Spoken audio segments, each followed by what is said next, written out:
Hello students, कैसे हैं आप लोग। उम्मीद करता हूं कि अपने घर पे बिल्कुल सेफ होंगे। तो आज मैथ्स का एक नया चैप्टर स्टार्ट कर रहा हूं, क्वाड्रेटिक इक्वेशन। आपने पोलिनोमियल चैप्टर में पढ़ा होगा कि 2 डिग्री पोलिनोमियल को क्या कहते हैं, क्वाड्रेटिक पोलिनोमियल कहते हैं। तो अब क्वेश्चन ये उठता है कि क्वाड्रेटिक पोलिनोमियल और क्वाड्रेटिक इक्वेशन में क्या डिफरेंस है। तो क्वाड्रेटिक पोलिनोमियल को यदि हम जीरो से इक्वेट कर दें तो वो बन जाता है क्वाड्रेटिक इक्वेशन। इसीलिए मैंने लिखा है कि 2 degree polynomial is called a quadratic polynomial. और उस क्वाड्रेटिक पोलिनोमियल का ये आपने पढ़ा है, स्टैंडर्ड फॉर्म होता है A X square plus B X plus C. अब इसी को हम जीरो से इक्वेट कर दें, जीरो से इक्वेट कर दें यानी इक्वल टू जीरो लिख दें, तो ये बन गया क्वाड्रेटिक पोलिनोमियल। और ध्यान रखेंगे यहां पे कि ए बी सी क्या है, A B C are real numbers and सबसे इंपॉर्टेंट चीज कि A is not equal to zero, यानी ए की वैल्यू जीरो नहीं होना चाहिए। जीरो क्यों नहीं होना चाहिए कि यदि ए की वैल्यू हम यहां जीरो रख लेंगे तो ये टर्म डिसअपीयर हो जाएगा, और ये टर्म डिसअपीयर हो जाएगा यानी डिग्री 2 गायब हो जाएगी, और डिग्री 2 जब नहीं रहेगा तो वो क्वाड्रेटिक इक्वेशन के बजाय लीनियर पोलिनोमियल बन जाएगा, लीनियर इक्वेशन बन जाएगा। तो सबसे पहले क्वाड्रेटिक इक्वेशन का जो जनरल फॉर्म होता है वो ये होता है। कोई भी पूछे कि व्हाट इज क्वाड्रेटिक इक्वेशन, तो quadratic equation is a equation which is in the form of ax square plus bx plus c equal to 0, where a, b and c are real numbers and a is not equal to 0। ये जरूर बोलना है a is not equal to 0 क्योंकि सबसे important उसमें part है। अब जो हमारा पहला एक्सरसाइज है 4.1, वो क्वाड्रेटिक पोलिनोमियल के मैथमेटिकल प्रेजेंटेशन पर बेस्ड है। यानी आपको आइडेंटिफाई करना है कि कौन सा सिचुएशन क्वाड्रेटिक इक्वेशन का है और कौन सा क्वाड्रेटिक इक्वेशन का नहीं है।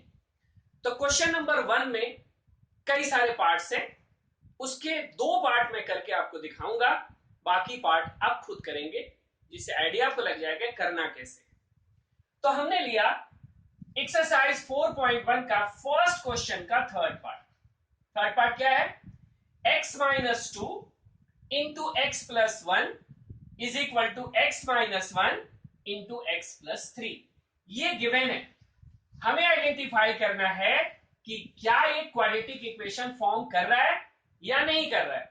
यानी इस तरह के क्वेश्चन में आपको पहले सिंप्लीफाई करना है, और सिंप्लीफाई करने के बाद जो लास्ट फॉर्म आए उस फॉर्म में आपको चेक करना है कि वो इस फॉर्म में है या नहीं।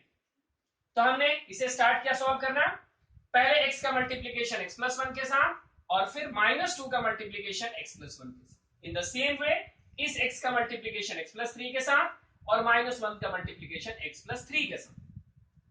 अब हमने इसको सॉल्व किया तो x square plus x minus 2x and minus two क्यों, क्योंकि माइनस 2 का प्लस 1 के साथ मल्टीप्लीकेशन करेंगे माइनस 2 आएगा।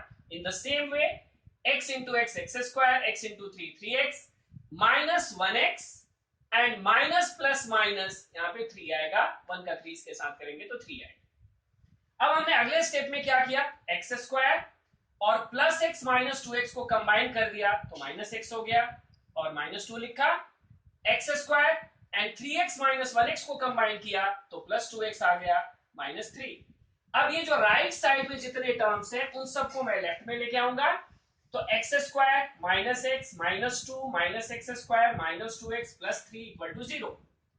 अब यहाँ पे एक्स स्क्वायर और एक्स स्क्वायर क्या हो गया, कैंसिल हो गया। अब ये माइनस एक्स और माइनस 2x ऐड होकर के बना minus 3x and minus 2 plus 3 add होकर के बना प्लस 1 इक्वल टू 0। अब आप ध्यान से देखें, यहां पे minus 3x minus 1 equal to 0, ये आ रहा है हमारा इक्वेशन का सिंप्लीफिकेशन। अब यहां पे देखिए क्या इस फॉर्म में है, ऑफ कोर्स नहीं है, क्योंकि यहां पे एक्स स्क्वायर यानी एक्स की पावर 2 होनी चाहिए, लेकिन यहां पे एक्स का पावर 1 है। तो हम लिख देंगे कि which is not in the form of this, therefore it is not a quadratic equation. इस तरह आप बाकी पार्ट भी सॉल्व कर सकते हैं। अब क्वेश्चन नंबर 1 के 8th पार्ट पे चलते हैं। तो क्वेश्चन नंबर 1 का 8th पार्ट है x cube minus 4x square minus x plus 1 is equal to x minus 2 the whole cube.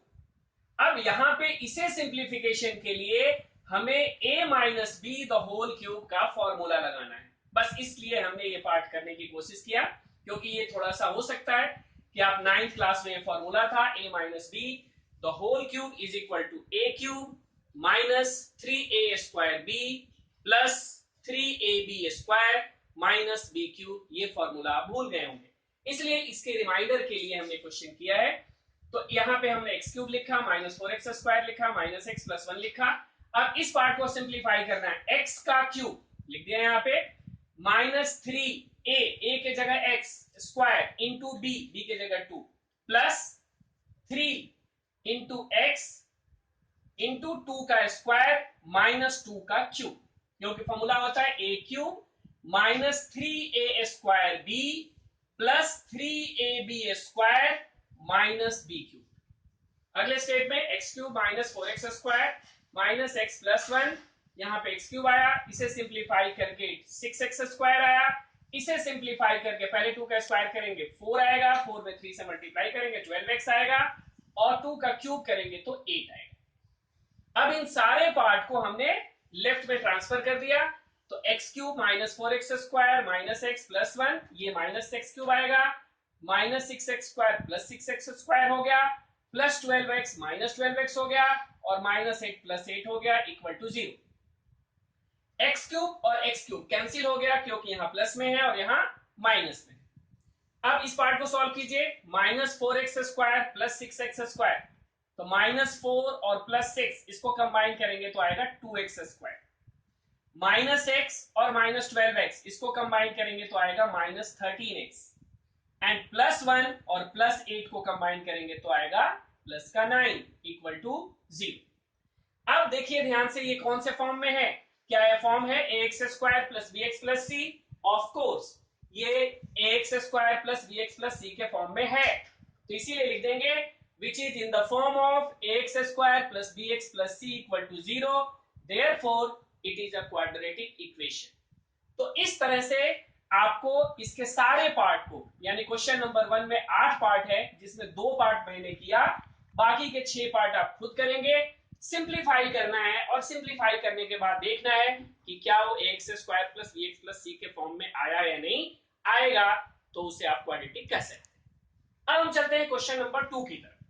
Question number 2 एक वर्ड प्रॉब्लम क्वेश्चन है, और आपको इसे रिप्रेजेंट करना है क्वाड्रेटिक फॉर्म में।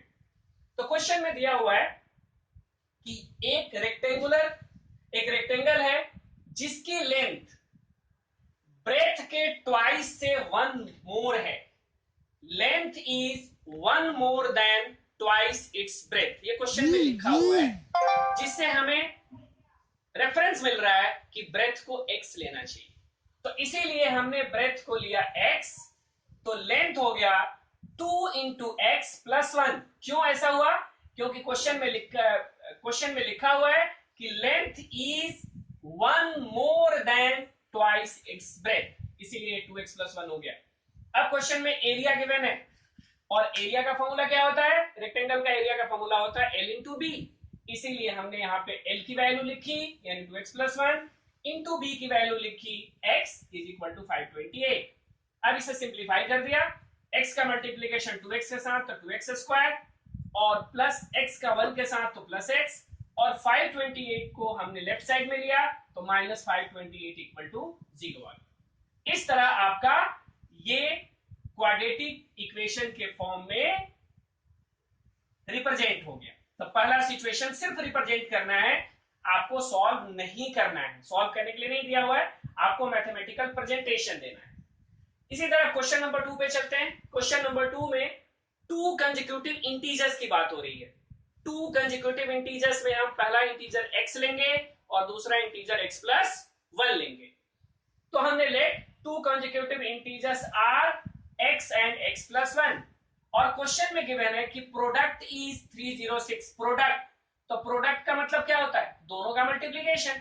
तो हमने x को x प्लस 1 के साथ, तो क्वेश्चन में प्रोडक्ट गिवन है, प्रोडक्ट का मतलब दोनों का मल्टीप्लीकेशन, इसीलिए हमने लिखा x into x plus 1 is equal to 306। अब ब्रैकेट ओपन कर दीजिए, x का x के साथ मल्टीप्लीकेशन एक्स स्क्वायर और x का 1 के साथ प्लस x, और इस 306 को लेफ्ट साइड में लिया तो माइनस 306 हो गया, और इस तरह से x square plus x minus 306 equal to 0 आपका क्वाड्रेटिक इक्वेशन में रिप्रेजेंट हो गया। इस तरह से हमने सेकेंड पार्ट को कंप्लीट किया।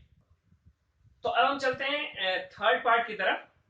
क्वेश्चन का थर्ड पार्ट है, Rohan's mother is 26 year older than him, यानी रोहन की मदर रोहन से 26 ईयर ओल्डर है, ठीक है, और इसीलिए हमें किसका एज x लेना चाहिए, एब्सोल्युटली राइट, रोहन का एज लेना चाहिए। तो हमने यहां पे रोहन्स की प्रेजेंट एज ली है x, तो रोहन्स के मदर की एज हो जाएगी x प्लस 26। यहां तक कोई प्रॉब्लम नहीं हो रही होगी कि रोहन की एज x, मदर की एज x प्लस 26, क्यों, क्योंकि वो 26 ईयर ओल्डर देन रोहन लिखा हुआ है। अब आगे लिखा हुआ है कि the product of their edges 3 years from now, यानी 3 साल बाद दोनों के एज का प्रोडक्ट। तो पहले हम 3 साल बाद की एज निकाले, तो अगले स्टेप में हमने लिखा है कि now Rohan's age after 3 years, 3 साल बाद उसकी एज कितनी हो जाएगी, तो 3 साल बाद हो जाएगी x प्लस 3, 3 साल इसमें ऐड हो गया तो x प्लस 3 का हो गया, एंड मदर की एज कितनी हो जाएगी, तो मदर्स एज हो जाएगी x प्लस 26, तो पहले से है उसमें हम 3 और ऐड कर देंगे, तो इसलिए मदर की एज हुआ x प्लस 29, यानी जो भी चेंजेस आप रोहन के एज में करेंगे वही चेंजेस मदर में भी होगा। बच्चे यहाँ पे थोड़ी सी गलती करते हैं, कई बार जल्दीबाजी में एक में एज में प्लस 3 कर लेते हैं और दूसरी जगह छोड़ देते हैं, इसलिए गलत हो जाएगा। तो आप दोनों जगह 3 ऐड कर लीजिए, तो रोहन का एज हो गया x प्लस 3, मदर का एज हो गया x प्लस 29। अब क्वेश्चन में लिखा है प्रोडक्ट, ये प्रोडक्ट इज 360, तो x plus 3 into x plus 29 is equal to 360। अब सिंप्लीफाई कर दीजिए, x का मल्टीप्लीकेशन x प्लस 29 के साथ प्लस 3 का मल्टीप्लीकेशन x प्लस 29 के साथ is equal to 360, x square plus 29x plus 3x plus 87 is equal to 360। अगले स्टेप में एक्स स्क्वायर और 29 और 3 ऐड होकर के 32x हो गया, प्लस 87 माइनस 360 इक्वल टू 0। अगले स्टेप में आ गया x square plus 32x minus 273 equal to 0। Solve नहीं करना है इस एक्सरसाइज के अंदर, सिर्फ हमें क्वाड्रेटिक फॉर्म में चेंज करके छोड़ देना है। तो इस तरह से ये क्वेश्चन हमारा कंप्लीट हुआ। अब चलते हैं क्वेश्चन के आखिरी पार्ट पे। इसमें एक ट्रेन लिखा है कि train travels a distance of 480 kilometre at a uniform speed, if the speed had been 8 kilometre less than it would have taken 3 hour more to cover the same distance. ये question बहुत ही important है और कई बार आ चुका है, इसलिए इन सब में सबसे इंपॉर्टेंट क्वेश्चन ये है। तो यहाँ पे एक स्टार मार्क लगा लीजिए, जो क्वेश्चन में मैं स्टार मार्क बोलूं लगाने के लिए जरूर लगा लीजिए, ताकि रिवीजन के टाइम पे इस क्वेश्चन को जरूर रिवाइज करें। तो हम क्या करेंगे, सबसे पहले स्पीड ले लेते हैं x, तो let speed of train be x kilometre per hour. अब क्वेश्चन में डिस्टेंस गिवन है वो है 480 किलोमीटर। अब हम एक फॉर्मूला जानते हैं, फिजिक्स में यूज करते हैं, time is equal to distance upon speed, time is equal to distance upon speed. तो डिस्टेंस क्या है 480, स्पीड क्या है x, तो इस तरह से हमारा ओरिजिनल टाइम टेकन निकल जाएगा 480 अपॉन x। अब क्वेश्चन में लिखा है कि ट्रेन की स्पीड को 8 किलोमीटर लेस कर दें, डिक्रीज कर दें, इसीलिए यहां मैंने लिखा new speed of the train is equal to x minus 8। यहां पे डिक्रीज करने के लिए कह रहे हैं इसलिए माइनस 8, किसी क्वेश्चन में इंक्रीज आए तो आप प्लस 8 लिख दीजिएगा। तो x minus 8 kilometre per our, फिर अगेन हमने न्यू टाइम निकाला, तो न्यू टाइम हो जाएगा 480 अपॉन x माइनस 8, यानी ये डिस्टेंस और ये हो गया स्पीड। अब क्वेश्चन में एक रिलेशन गिवन है कि दिस टाइम इज, यानी न्यू टाइम इज, इसके बारे में लिखा हुआ है कि यदि हम स्पीड को कम कर दें तो हमारा टाइम पहले वाले टाइम से 3 घंटा ज्यादा लगेगा। इसीलिए इक्वेशन ऐसे बना आपका, दिस टाइम मतलब ये is means equal to 3 hour more, तो इसीलिए हमने यहां लिखा प्लस का 3, और किससे 3 ज्यादा होगा, ओरिजिनल टाइम से, यानी 480 अपॉन एक्स। तो आई थिंक क्लियर हो गया होगा ये इक्वेशन। अब इसे सिंप्लीफाई कैसे करेंगे, तो 480 अपॉन एक्स को हमने पहले लेफ्ट में लिया, इज इक्वल टू 3 लिखा, और अगले स्टेप में हम एलसीएम ले रहे हैं, x माइनस 8 और x का एलसीएम होता है x माइनस 8 इंटू एक्स। जब आप इससे डिवाइड करोगे तो ये बचेगा और इससे मल्टीप्लाई करना पड़ेगा यहां, तो 480 into x minus 480 into x minus 8। ये नॉर्मली फ्रैक्शन का जैसे सॉल्यूशन होता है, एडिशन सब्ट्रैक्शन, वैसे करना है, इज इक्वल टू 3। अगले स्टेप में हमने ब्रैकेट ओपन किया, 480x माइनस 480x, और ये माइनस माइनस प्लस हो गया, 480 इंटू 8 करेंगे तो 3840 आएगा, और अपॉन इस ब्रैकेट को हमने ओपन कर दिया, x square minus 8x is equal to 3। अगले स्टेप में हम क्रॉस मल्टीप्लीकेशन कर रहे हैं, इस 3 का मल्टीप्लीकेशन एक्स स्क्वायर माइनस 8 के साथ, और 1 का मल्टीप्लीकेशन 3840 के साथ, तो 3 into x square minus 8x is equal to 3840। अगले स्टेप में इस 3 को इस साइड लेके चले जाएंगे राइट साइड, तो अपॉन में चला गया और वहां से कैंसिल हो गया 1280। अब 1280 को लेफ्ट ले लीजिए, तो आ जाएगा finally x square minus 8x minus 1280 is equal to 0। ये फॉर्म एक क्वाड्रेटिक इक्वेशन का फॉर्म है, और इसी फॉर्म में आपको आंसर देना था। इस तरह से हमने आज आपका एक्सरसाइज 4.1 कंप्लीट किया। उम्मीद करता हूं कि आपको मेरी वीडियो अच्छी लगी होगी। बहुत छोटा है, आपका एक्सरसाइज भी जल्दी हो जाएगा और बहुत इजी था। तो प्लीज लाइक कीजिए, शेयर कीजिए और सब्सक्राइब करना मत भूलिए, क्योंकि सब्सक्राइब करेंगे तभी आपको मेरे आने वाले वीडियोस के बारे में आपको पता चलेगा। Till then, good bye.